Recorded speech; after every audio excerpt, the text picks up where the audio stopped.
Good morning, good afternoon, good evening, everyone. My name is Manvir Victor. I'm a patient advocate and media figure from here in Malaysia. As we're about to start, could I ask you to kindly just mute yourselves as we start the launch? And I am very honored here today to be speaking to you as the first chair of ISN's Patient Liaison Advisory Group. But before we begin, I would like to send the group's thoughts and prayers to all those kidney patients currently suffering disruption to their treatment in Ukraine.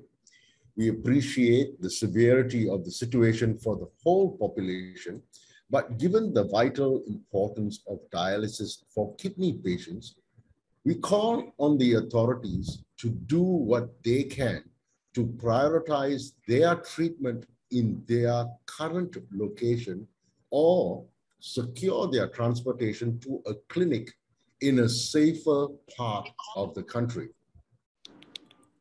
Thank you. And right now, I am pleased to start off this launch by inviting the president of the ISN, Professor Agnes Fogo, to share some of her thoughts and visions for this group.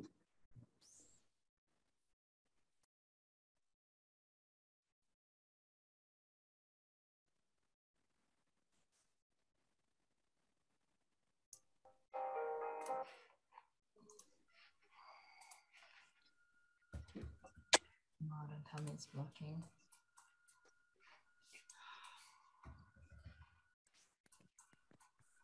No way. Don't talk. Oh, no. Don't come because it's video. Can you pass me my phone?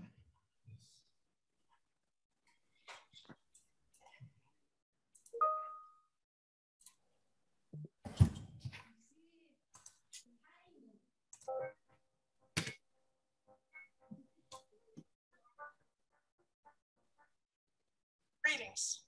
I'm Agnes Fogo, the president of the ISN, and I'm delighted to welcome all of you to the official launch of the ISN's Patient Liaison Advisory Group. It's been fascinating and also inspiring to read the biographies of the inaugural members. This shows how fortunate we are to be working with such a group of exceptional patient advocates from all of the ISN's 10 regions across the world. Since 1960, the ISN, a global professional association, has promoted and worked toward a future where all people have equitable access to sustainable kidney health by the following. We aim to bridge the gaps of available care through advocacy and collaboration with our global partners. We want to build capacity in healthcare professionals by our granting programs, education, and research. And we want to connect with our community to develop a stronger understanding of the management of kidney disease. Patients have always been at the heart of these efforts, as the ISN is a firm believer in the WHO's 1978 Alma Ata Declaration, which asserts that, and I quote, "People have the right and duty to participate individually and collectively in the planning and implementation of their healthcare," end quote. As our work to tackle the global burden of kidney disease expands into new and exciting areas, and given the growing meaningful involvement of patients within such activities, we decided that it was necessary to formalize our patient engagement to ensure that the global diversity of patient experiences and perspectives is integrated into the ISN's work. We are honored that all of you have accepted our invitation to join the group, and with over 850 million people globally suffering from some form of kidney disease, help us make sure that their interests are reflected in the development and implementation of health policy at local, national, and global levels. I am now pleased to hand over to Mr. Manvir Victor, who is chair of this inaugural group, who will take us through the rest of the agenda. Thank you again very much.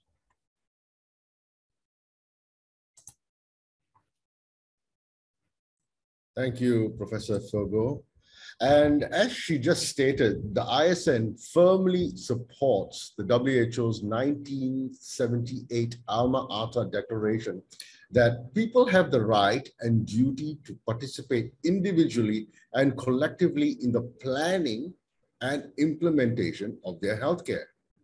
Now, I'd like to give you a little bit of a background from where I am. Now, I was diagnosed with kidney disease at a late stage, and I can't overstate how important this declaration is to me as both a patient and an advocate. Now, I had no idea at all that I was at high risk for kidney disease until I received my diagnosis at 34 years of age. The doctor said my creatinine levels were dangerously high and my kidneys had deteriorated to the point of 75%, which means it was irreversible. Now, my first doctor told me that I had to go for dialysis immediately, and let me add, in the worst possible way. But after seeking some more medical advice, I held off for a few months thanks to another doctor who was very kind and patient. Now, I have told this story many times, but this is the first time that that doctor is possibly in the room.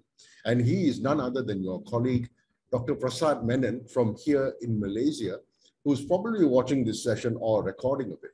And it is because of doctors like him and Dr. Ghazali from the Hospital Kuala Lumpur and my current nephro team led by Dr. Sunita that I am doing what I do today. Now, despite having, in my view, a very careless and unsympathetic doctor the first time around, it is thanks to these second and third doctors that I am able to do what I do, and I'm here today.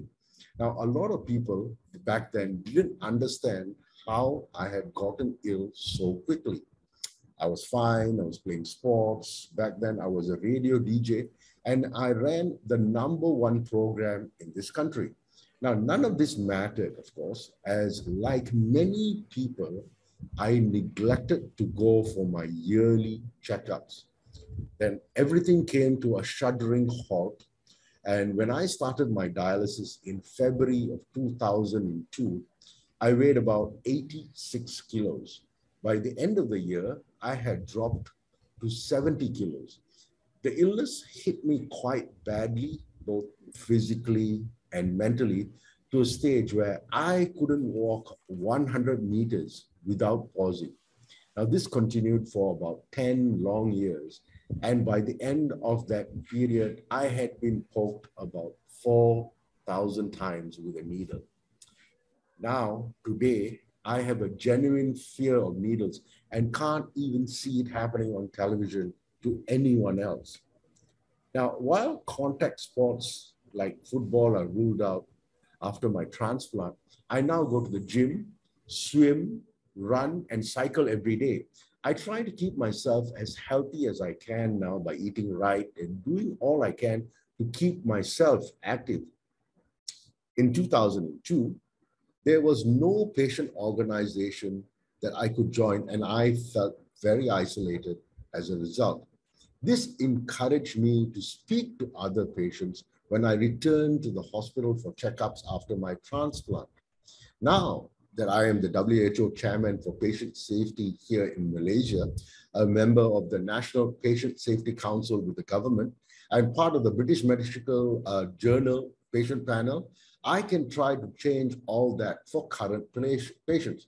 I'm especially honored that the ISN has chosen me as their inaugural chair, because this just helps me have a larger reach within nephro clinics and nephro doctors all around Malaysia. Now, building on these experiences, I am proud to be asked to join the ISN's Patient Liaison Advisory Group. Now, working with my dedicated colleagues from across the world, we first met in late 2021 and crafted the following mission statement, which will guide our work over the coming years. The ISN's Patient Liaison Advisory Group represents the intercontinental diversity of kidney patients and one representative from each of society's 10 regions.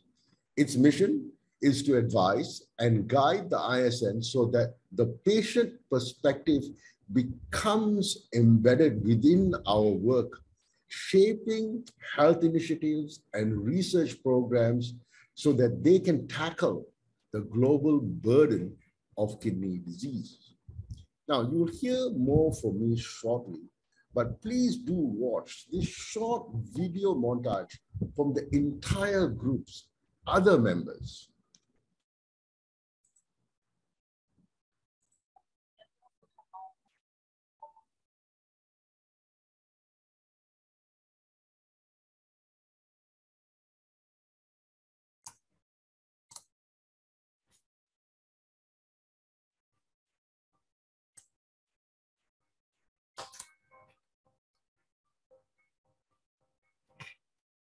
Hi, my name is Joe Boko, and I'm a chronic kidney disease champion from Nairobi, Kenya. I've been living with chronic kidney disease for 7 years, and luckily, I had a kidney transplant 5 years ago. My motivation for joining the group is to advocate for kidney and ultimately organ donation in Africa. According to the Global Observatory on Donation and Transplantation, in 2019, just over 150,000 organs were transplanted globally. This figure is less than 10% of the global demand for organ transplantation, with Africa accounting for only 0.4 of these transplants. Additionally, in Africa, most organs were barred from living donors, with deceased organ donation being very rare. It is my ambition to see more of the demand for organs and safely and legally transparent, robust donor registries and transplant centers set up in sub-Saharan Africa. Veronica Martinez. I am 44 years old. I am from Mexico City. I am a lawyer and a mother of two, a 10-year-old, Lucia, and Emilio, who is 6 years old. I was born with renal agenesia, which, as you probably know, means I was only born with one kidney, and also with a condition called vesico-ureteral reflux, which led me to my first surgery when I was 1 year old. Despite of that, I had a lot of trouble with kidney infections, severe infections, during my whole life, which led to kidney damage in my case, and to a kidney transplant in the year of 2015. I was very lucky because my cousin was the one who donated the kidney, and everything went amazing. I know that in Mexico, not every patient has the same luck that I did, because they don't have access to proper healthcare. And this is why, since my transplant, I was always looking for a way to help other patients and advocate for them. This is when a few months ago, I was contacted by the ISN to participate in the patient liaison group, which I have to say I am absolutely honored to be a part of. I see this group as an opportunity to raise my voice on behalf of all these patients and on behalf of my country, and also give back some of the blessings that I've been given in life, and get to know other conditions of this disease in the world, learn about them, and bring back to my country these experiences and lessons and best practices. I have to say that in Mexico, kidney damage is the number 10 reason of mortality, which brings it as a very important issue in the health sector. And I am very pleased to have this opportunity to help and give something to my country in this manner. Thank you very much. My name is Makram Khalifi. I am living in Lebanon. I am 70 years old. I am a patient of kidney disease. I am retired now. I used to be a bank manager. So now, first of all, I want to say that thank you for giving me this opportunity to talk about myself. talking about my disease, I started my disease with a carcinoma cancer at my bladder. After years treatment, doctors decided to remove my bladder, and they made for me bladder from my intestine, and it caused disease for my kidney. And I lost to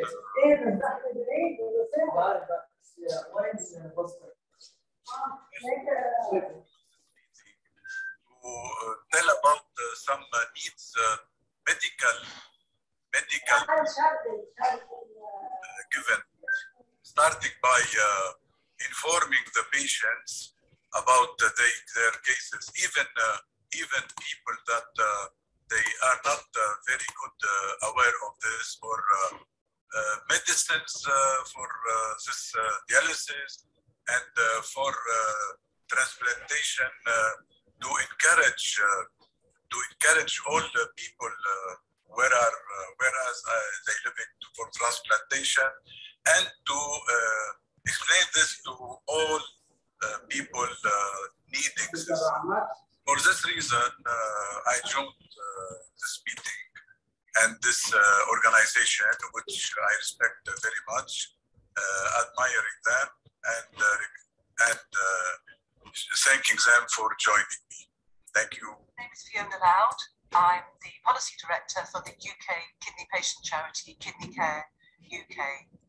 I live in the UK, just north of London, in a town called St Albans, and I live with my husband, who donated me his kidney 15 years ago. We have 2 children, and I have a genetic condition which is called tuberous sclerosis, which meant that my kidneys failed. I spent 5 years on dialysis, and I also had kidney cancer twice and many, many surgeries alongside that. My own experience has very much been that by bringing our own knowledge and our own awareness of kidney disease to policymakers can help to change things for the better.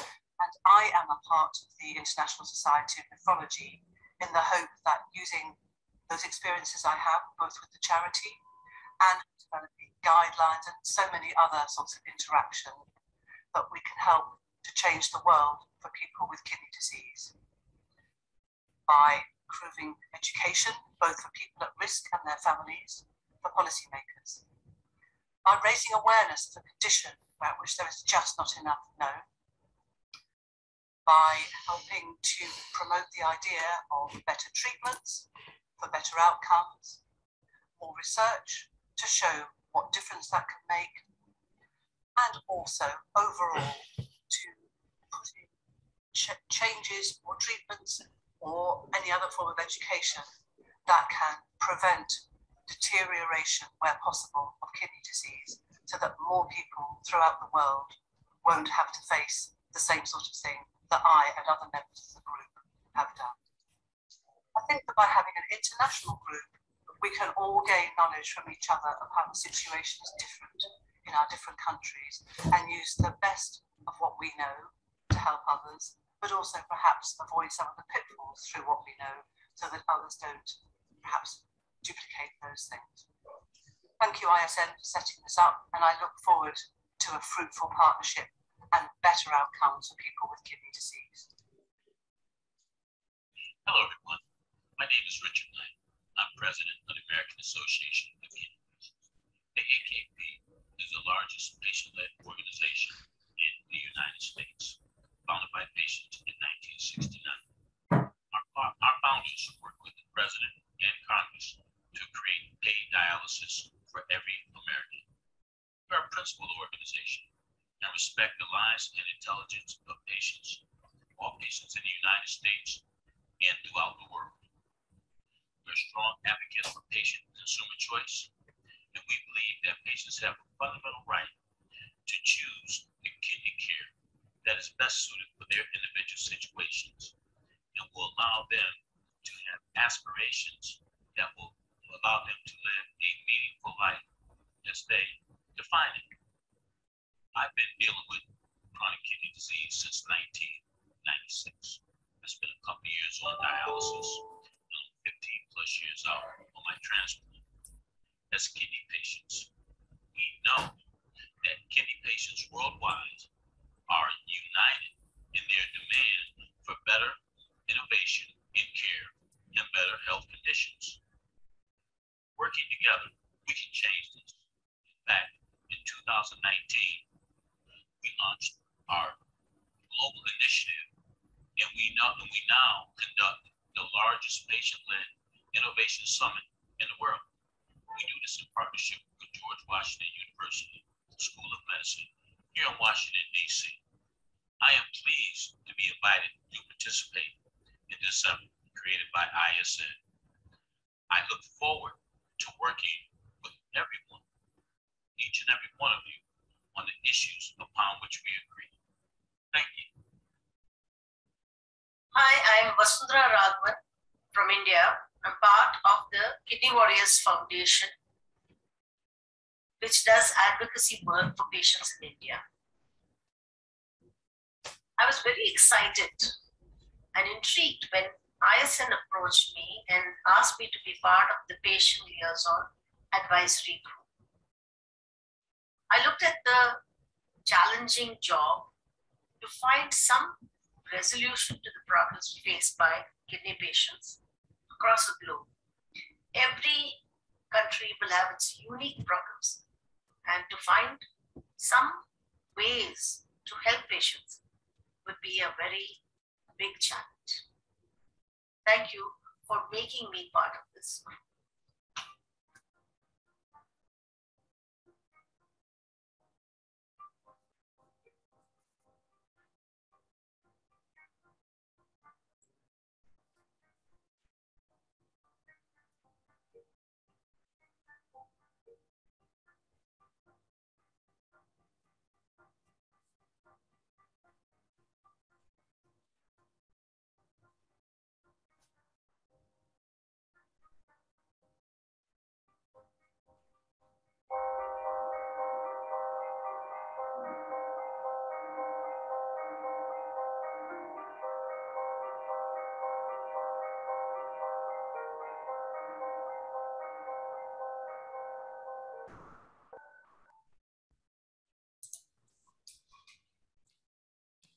Well, you've seen a number of our patient advocacy group, and I just need to point out here that you're seeing them all right now at their best.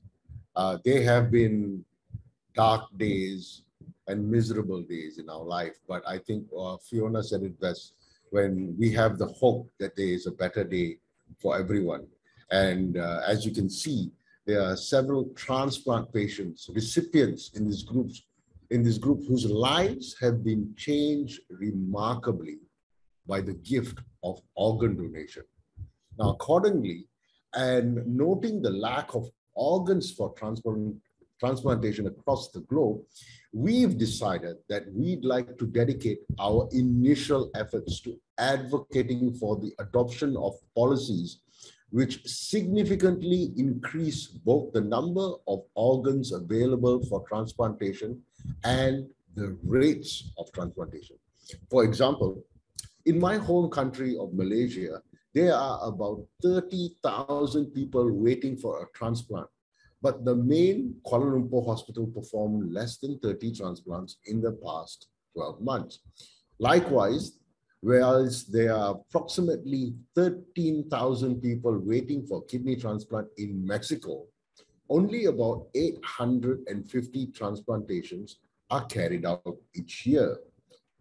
To take another member from the group, in 2019, just over 160 transplants were performed in Kenya, but this fell to just 40 transplants in 2021 as a result of the pandemic.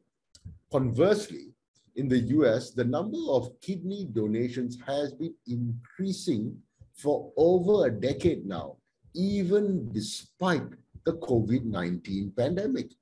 We are aware that there is a range of complex factors underpinning such outcomes, and that there will be not a one-size-fits-all policy or a magic bullet that is effective in all parts of the world. As such, we are looking forward to working with experts within the ISN and its partners in the Transplant Society, with whom it cooperates to promote, implement, and uphold the Declaration of Istanbul, so as to combat organ trafficking, transplant tourism, and transplant commercialism, and to encourage the adoption of effective and ethical transplantation practices around the world.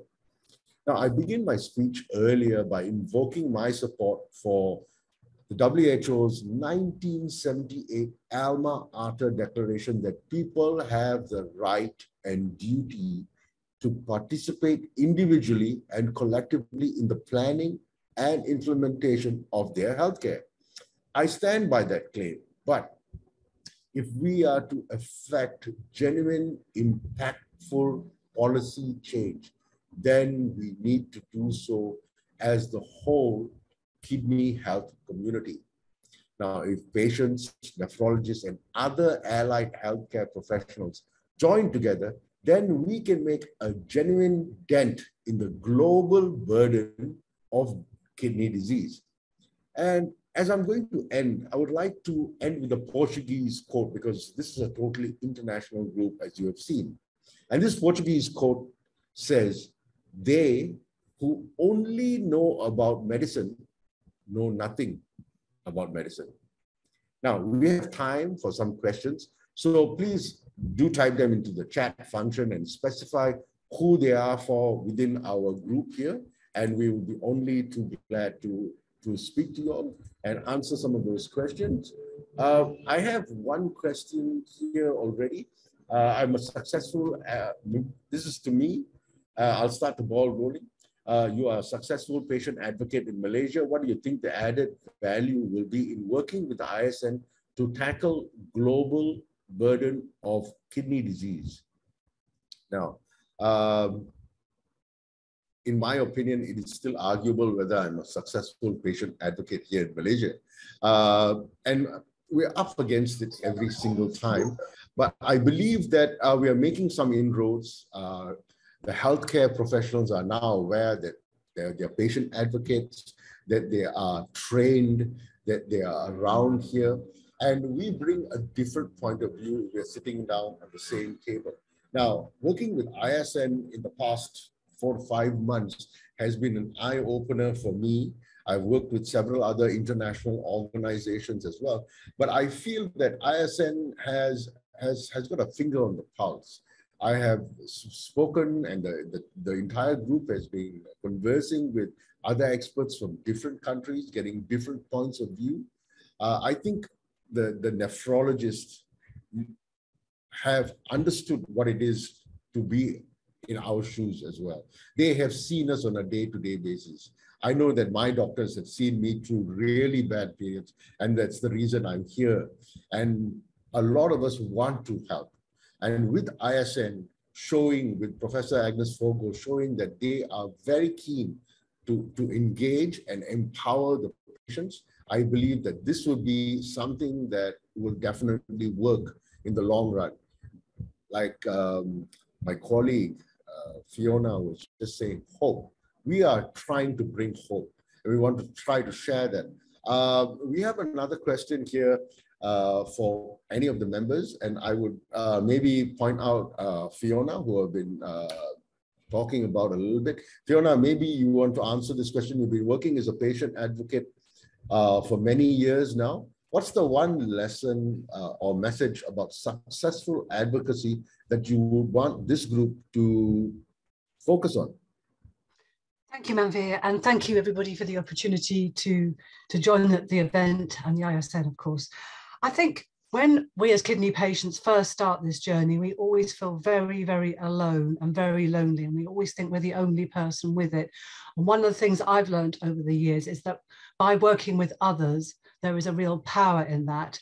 And by our authentic experience and using that to represent that of others as well, we can come together and by the ISN using that experience, working with our healthcare professionals, that's the thing that can make the policymakers listen to what we've got to say, because it is hard to ignore us together. And together we are much more powerful and we stand for change. And that is there's a huge goal in improving kidney health throughout the world. But an international organization like the ISN, harnessing the power and the passion that we've got, has to be the way to power that. And that would be my thing, by actually bringing us together, using that advocacy, listening to us as we question, explaining to us, but also using us and pointing us together towards that joint goal of improvement and hope for the others who may be feeling very lonely, especially some of those people. And I do applaud the message earlier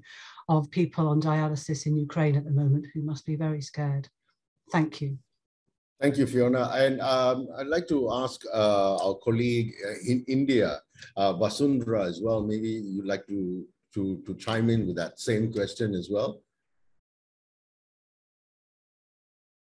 Vasundhara, are you there? I think for us, it is more like learning from the leaders in the patient advocacy. Our patient advocacy group, Kidney Warriors Foundation, was founded only in 2017. So we are still trying to find our way. But sitting here today and listening to all the people who have been leading patient advocacy in the US, UK, and other parts of the world, I feel that there is so much to be learned, and we need guidance. Maybe a time when they just sit and tell us how to get past a certain situation. When you're faced with a situation, how do you tackle it? So something like just their experience in that part of their journey will help us all and guide us to motivate us, in fact, to try and do a similar thing for our country. Okay, thank you, Vasundhara. Thank you. We have a question here from Ifoma. I hope I got your name right. This is for our colleague Joab Yako from Kenya. The question is, how do you think you can bring to the fore issues particular to lower and middle income questions? Joab? Thank you, Manvir. And thank you, Ifeoma. I think one of the overlooked issues in lower income countries and in Africa is the youth. There are very many young people living in Africa. So I feel we should encourage young people to speak up about health, especially as, for example, people living with kidney disease and other NCDs. And as our fellow doctor here has said, we need to coordinate with doctors as well who are ready to advocate, and they should all advocate, because the first step in advocacy is speaking out. So encouraging young people to speak out who have these conditions would open up that platform for us to start tackling these issues. And of course, using platforms like this that are more international and learning from other countries, like Fiona has spoken about the journey they've had with organ donation in the UK, it would be really nice to use that cross-learning and seeing the best practices, what has worked in other areas, so that we can fast track our progress, because Africa has a lot of challenges and they're unique challenges, as Ifeoma has said. So that would be what I would recommend, and I think we can do this as young people in Africa.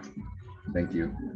Oh, thank you so much for that optimism there, Joab. I have a question here as well. I'm going to go to Richard from the US. The question is, we are pleased to see that this group includes patients from all 10 of the ISN regions and to hear about the different challenges facing kidney patients across the world.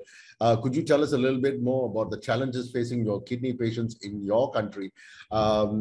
We will share about that, but I will go to Richard first. And first, I want to congratulate you guys on major breakthroughs that you did in 2019.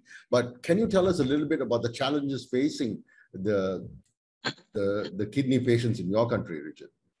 Certainly. Thank you, Manvir. And thank you to the ISN for convening this meeting and this group. Certainly impressive. Honored to be part of it. With respect to challenges, I'll say this. What I believe in, and one of the things that we continue to work on, is early identification of the disease. Early identification, then we can slow the progression, educate the patients, and let them know what their options are so that they can be involved in making that shared decision about what is the best course of action for them. When this is not done, like it was not done with me, I was not diagnosed, and 32% of patients crash into, go to the emergency room and end up being directed to a dialysis facility. We can do better than that. And that certainly has an impact on BIPOC, Black, Indigenous, and people of color deal with this significantly more. So one of our challenges is to make certain that the system is fair to everyone and everyone has the opportunity. And we certainly believe in doing that by educating the patients, letting them understand that they can participate. Patients are not victims. But the way that you deal with that is by becoming educated so that you can be involved in discussion and share decisions. And that is something that we do. And I do want to say that I think for the group here, we have an opportunity to help educate each other. And I believe that ISN has a very robust set of information on the website, as do we. So I just want to encourage everybody to be as educated as possible so that you can better deal with the disease. And that's the big focus here in the United States, to make certain that patients understand that. So like you, Manveer, you've done some things with respect to a healthy diet, you're exercising, and we encourage patients to do that so that they can live the best quality of life as possible. I'll turn it back to you because I could talk on that topic all day, but thanks for the opportunity to respond. Well, thank you, Richard. I don't know. That's why we're coming to you, because you've got a wealth of knowledge in this area as well. I've got a great question here from Professor Valerie Luce. And this one is, children with kidney disease are a social group with huge needs, both medical, psychosocial, economic. Will the group be reaching out to parent groups and children? Yes, we definitely will be. We don't aim to leave anyone behind. Obviously, we will be needing to pool our knowledge. And, so if you have any proposed contacts for us, touch points that we can go to in any of these countries that we are in right now, please do just reach out to us. We are ever willing to come out and communicate and talk to people about that. I have another question here from Rolando Claw. And have you evaluated language barriers that could have an effect in improving advocacy and communication with local health authorities and other patient groups? Yes, we have, Rolando. That is why our group here has got multi-languages. There are some of us who are not here right now due to the time constraint, time zones. There are many of us that are not here, actually. Who you see here is maybe about 6 or 7. We have another 3 or 4 members. Now, so we do cover as many languages as possible. And that is why it's important for us to have a touch point in every country that is able to localize the knowledge that we have, the way that we share it with cultural sensitivities all locked in, and understanding the nuances of language. I mean, myself here, I speak Bahasa Malaysia, which is a Malaysian language, and English as well. So I would be able to give a point of view on this, as will Joab from Kenya and Fiona from London. So we do want to do that, and that is why we are reaching out to people in different countries, in different languages. We have another question here from Fergus Kasky, and anyone who's willing to put your hand up and just answer this question, do let me know.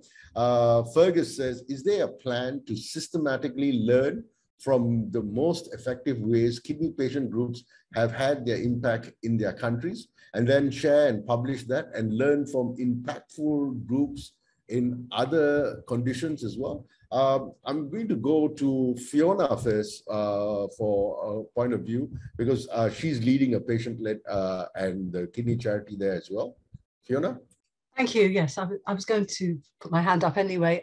Good question, Fergus, and I know Fergus well from here in the UK. I think that is something that we are in effect already doing that, because we are sharing information. We've talked about organ donation a lot.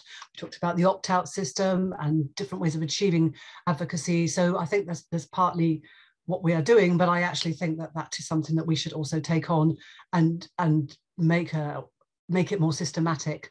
That is something that we as a group decide to do, and use the expertise of the ISN to help with that. There is already, as Fergus will know, ongoing work around awareness of early kidney disease, for example. But as a group, we have to work out, don't we, Manveer, which areas to focus on of many, so we can be a little bit organised. And certainly some of the key discussions have been, up to now, access to transplantation in particular, but it is early days. I don't know if other colleagues, back to you, Manveer. I can see Richard's got his hand up. Yeah, Richard, maybe you can chime in with something. Thank you, and appreciate that information, Fiona. It's very helpful. I was going to say that one of the things that we do, because we say education, well, we actually provide a variety of educational mediums and platforms. If you go to our website and click on, for example, any of the members of the board of directors, you'll see publications that they have that are below there that we make available. On our website, we have on demand, free to everyone, different types of information about dialysis, about transplantation, dietary issues, things of that nature. We also have a series of webinars. We have over 20 webinars on COVID-19 itself, different ways that can impact the patient, different resources, different ideas. And then in all phases of the continuum, whether it be transplantation, whether it be how to find and how to locate a kidney, different organizations that are available to you, we certainly make that information available to the patient community. And I do mean global patient community. Some of our information is translated into Spanish, and quite frankly, working with any of you, we could certainly look at translating it to other languages. We would certainly be happy to do so, because again, we believe that education is the key. We do make that available. Myself, I'm a professor, been a professor at the university for close to 30 years. And I do more publishing in this area than I do in my area of business. But we've had the opportunity to work with many of the healthcare professionals and to really systematize and codify the whole notion of patient engagement. And that was one of our main objectives. And I think as we look at us becoming better engaged in all aspects of our disease, that there's so much information that we can share with each other. And one last thing I'll say is that, of course, each of our respective areas are at different phases of development and how we deal with the disease. But I do think that by working together and providing and sharing information, we can lift everyone up so that all patients can take advantage of. And you're not in this alone. You certainly have help. So I want everybody to realize that we're much stronger together and working with the nephrology community professionals to make our situation much better. Back to you, Victor. Thank you for the opportunity to respond. Thanks, Richard. And I'm going to go to Vasundhara right now, because Vasundhara in India has actually come out with a publication as well, and maybe just share a little bit about what they have done there in India. Vasundhara?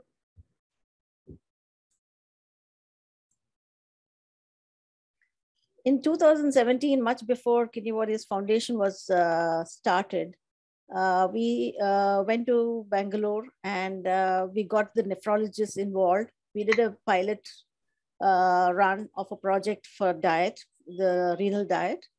And we got the nutritionists from the leading hospitals to join us. And they designed the book according to what the patients needed. So the language is a patient's language. It talks about, I have done this and you can do this. That's the type of language that we've used. And we've translated that now in this 2021, we've translated in all languages: Hindi, Tamil, Bengali, Malayalam, Kannada, Telugu, Marathi, and Gujarati. So about 8 languages. So the book is available in 8 languages, apart from English. So patients, the product is very good, very simple to understand. It also talks about protein sparing. It also talks about why you need to have a NODAT diet post-transplant. So we have done a lot of study and we've come up with this book. So I'm very happy to be talking about it. And it's my pet project. All right, thank you. And congratulations. Thank you so much. Thank you so much. I've got another question here from Enzo Vera Chavez. And how can patients be part of your prestigious organization? Currently, we have hemodialysis patients organized in a group in each part of Bolivia. Now they're trying to improve kidney transplantation in the country. Now, great question, Enzo. Thank you for writing that in. In our chat function here, I'm going to ask that Maria Rita Paul maybe just share an email address so that you guys can get in touch with us and contact us. And, you know, so we can touch base with you guys in Bolivia. It'll be great to be, to have you guys as part of this group as well. That address will be coming in shortly.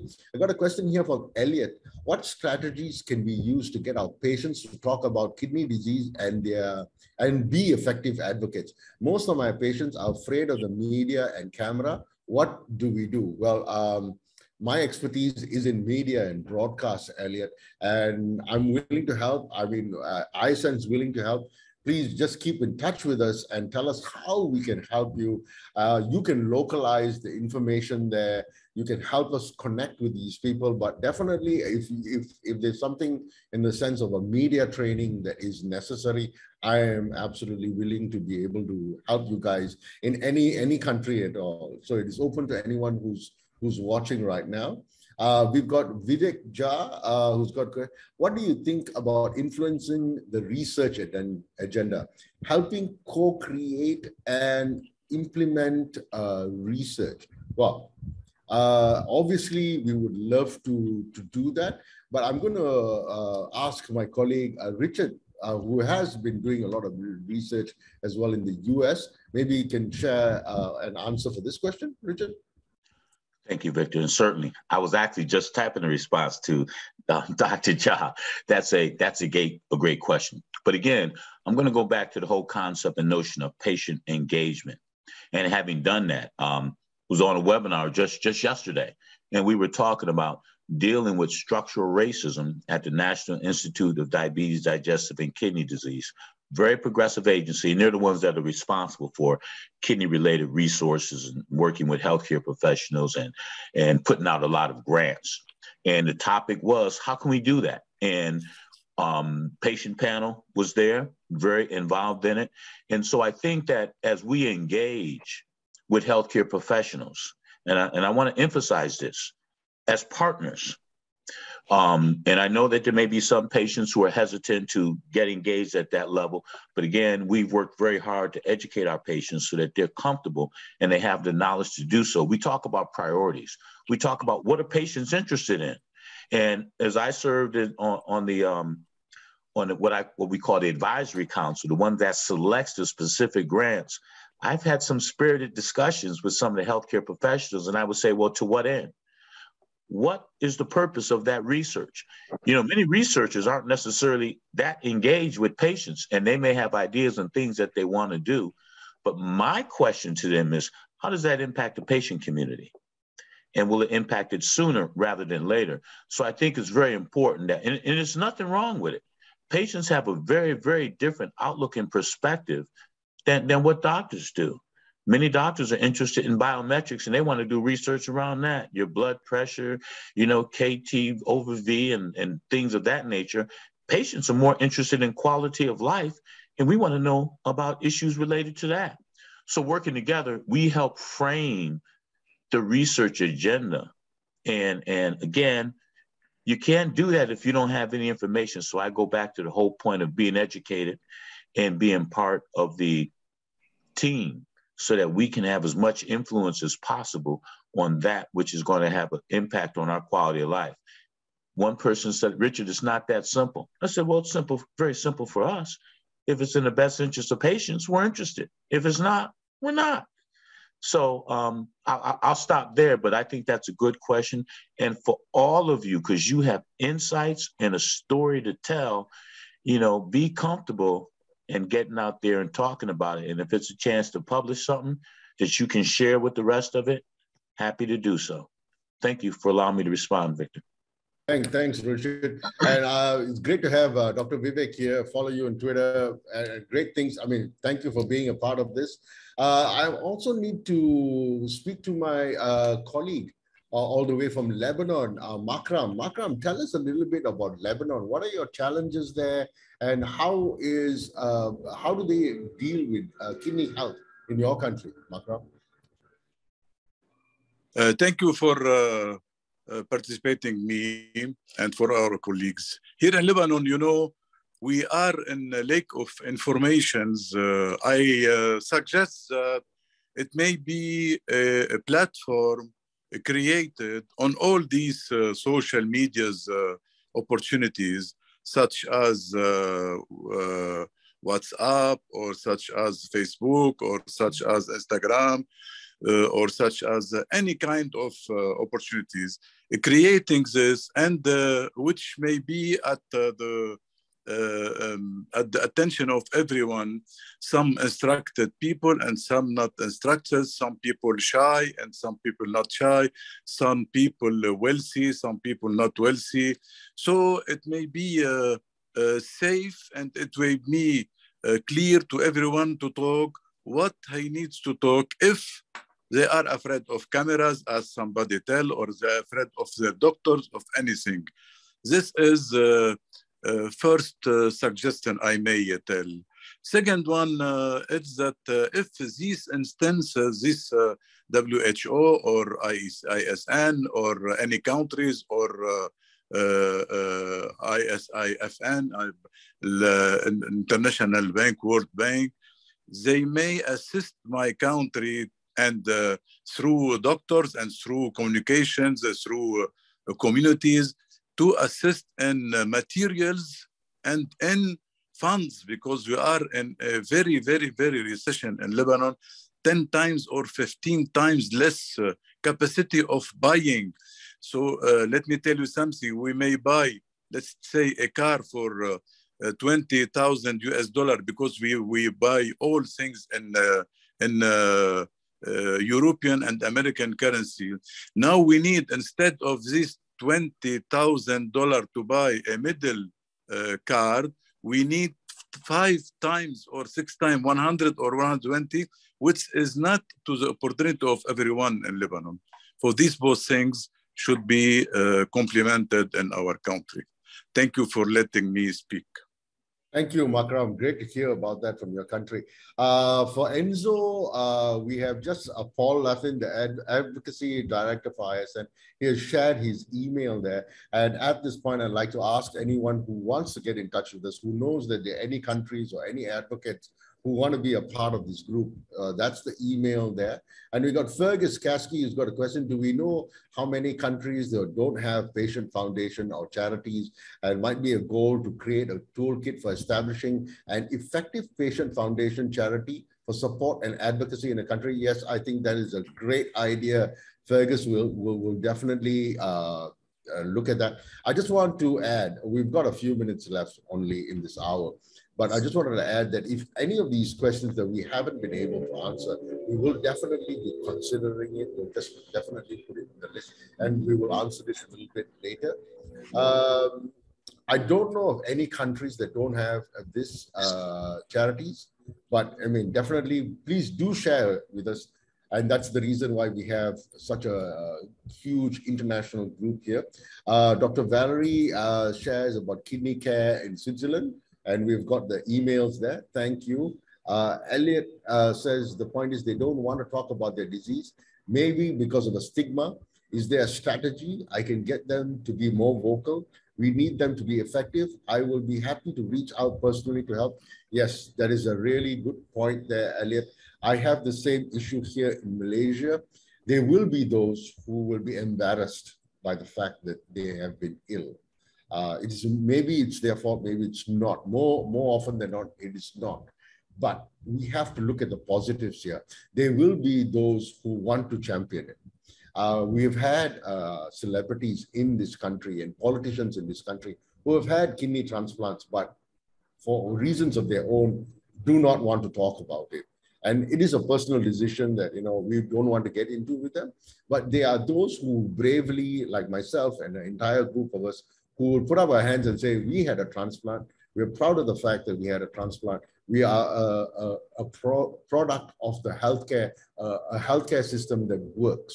And that is what we want to do. I would be grateful if you can get in touch with me, Elliot, through Paul, and we will communicate some more on how we can do that. That's Richard's answer there. And well, the ISN, according to Valerie here, the ISN plans to make information leaflets on various clinical conditions in many languages to support clinical care and self-management. This group would be an amazing resource for feedback with this. Yes, for sure, we will be extremely happy to help. And I'm sure, as you have heard from the entire group here, every one of us have got a story, we've got experiences, and we have got the knowledge, and we'll bring to the table a different perspective. Fiona says to Elliot here, some patients may feel more comfortable communicating in a smaller or closed groups. Their voices can be heard through co-produced information, anonymous blogs, quotes and reports. Also, meeting other patients, example in Facebook groups, can build confidence by finding and talking to others in a similar situation. And I agree totally with Fiona here. Like we said at the beginning, there is no one size fits all. We're dealing with 8 billion people globally. There are so many different facets to this, and we will definitely like to touch base with everyone that we can help and transform them. Yes, you can keep in touch. Enzo has just shared his LinkedIn profile there. You can follow me as well on Twitter and connect with the rest of the group. My Twitter address is Manveer Victor, exactly as my name there. You see on the screen. You can do that with us. The entire group, it's coming up to the end of the hour. I'm just going to go around to my colleagues and maybe hear 30 seconds or 45 seconds from each one of them on what they want to achieve with this group. I'm going to start with Vasundhara first, because your mic is on, Vasundhara. Can you just tell me in 30 seconds? Yeah. I just want to say that I'm very interested in starting a kids group in India. So that is the challenge that I see, because parents are not so open to discussion about their children's cases. So maybe if anyone has some view on that, how they met, how did they manage to do it? It'll be very useful for us. Okay, how to overcome those barriers. Those barriers. Yeah. Thank you so much. Absolutely. Can I go to Richard next? Thank you, Manveer. To respond to one question is we do have a pediatric newsletter that's available on our website and other information. We have several members that are dedicated to providing insights and information for the young ones, and that's a very important aspect of what we're doing. The other thing is that there's a lot of different venues that are going on globally. And I would like to, and I would hope that folks would share with us, let us know when something is going on. And I will certainly feel free to share with you. Again, we do several signature events. I invite everyone out to them. And if you have some suggestions about something you would like to see addressed, we will certainly work with doing that. We'll work with ISN. I know we had the professor who did the introduction this morning. She spoke at a session which I moderated. Very thankful for her for doing that. And she provided some delightful and very insightful information. So again, let's stay in touch. I know I follow Victor and a couple of you on Twitter, and a lot of information, a lot of things going on. So I think that's another way for us to communicate and let each other know what we're doing and what's happening out there. So thank you very much. And great session today. Always enjoy talking and hanging out with my colleagues. Yeah, thank you, Richard. Makram, I'm going to ask you any thoughts from you as we wind up. Your mic needs to be on. You need to switch that on. Makram?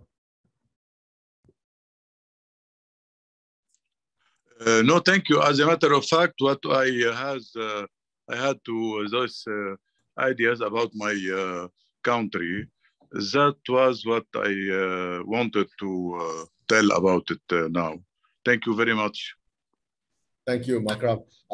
Joab from Kenya, he's one of our shining lights as well from that region of Africa. Joab, want to share with us your thoughts? Yeah, thank you, Manvir. I'll keep mine short.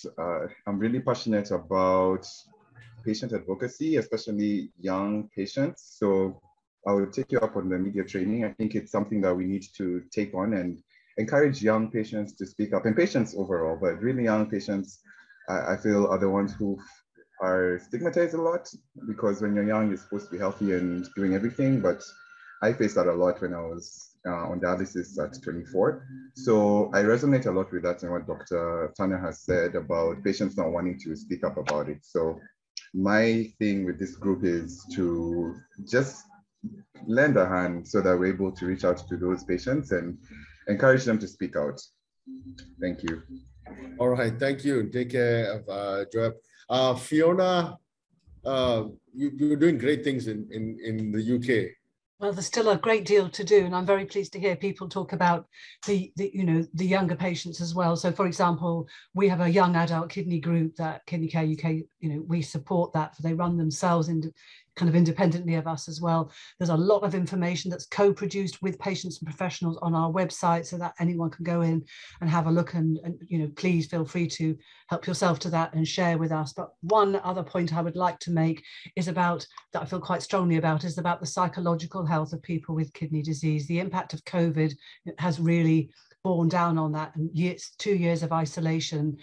And I wonder if that's something we could also think about, because in terms of being able to live well with kidney disease while you either wait for a transplant or you're just living with your transplant and trying to keep yourself fit, the good diet, all of which I absolutely subscribe to. We've got lots of resources on our website for that, but there's also the mental health side of this, and about being kind to yourself as well, and showing, so being treated kindly, but also being kind to yourself and being compassionate, because we must be aware that the things that are happening have had their effect on all of us, on our healthcare professionals, but also on our patient groups too. So I'll leave it at that. Thank you. Thank you so much, Fiona. And as we just wrap up, I think what we just saw in the last 5 minutes is what this group can do, because you had Vasundhara saying that she's looking for information on how to tackle the parents. And you've just had 3 countries chime in with possible help already. So there's strength in numbers. And the reason we have this group is we can communicate, we can start talking to each other, helping each other, and trying to get to the same goal. So I thank you all for being a part of this Zoom today. And I pray that every one of you all is safe. Please, if there's anything, Paul's address, email address is on there. Please continue to communicate with us. You can connect with us on any of the social media, but do go through ISN as well, because that is going to be our focal point of contact, and we will work with them to ensure that we have made a concerted effort to get to better kidney health for all. I thank you once again, everyone, for being a part of this, and be safe and take care. God bless. Bye.